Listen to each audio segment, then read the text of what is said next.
Hi, I'm Simon with AppliancePartsPros.com. Today we're going to show you how to repair your appliance.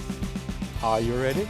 Remember, anytime you work on your appliance, make sure it's unplugged or the circuit breakers are off so there's no chance of electrocution.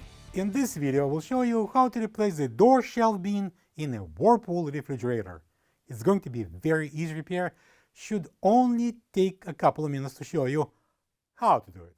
When you open up the package, you're going to get a new door shelf bin. This door shelf bin is mounted on a fresh food door.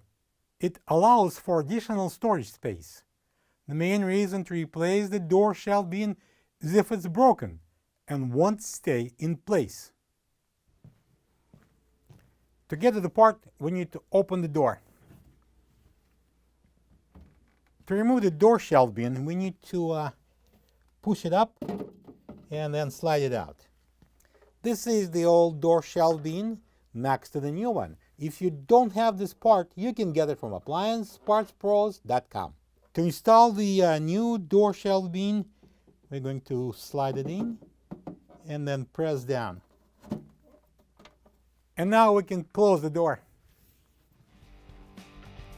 Plug the fridge back in and make sure it's cooling.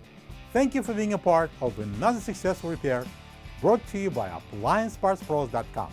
For any of your future appliance repair projects, please check out our other videos available on our site, on Facebook, on YouTube, and on Instagram.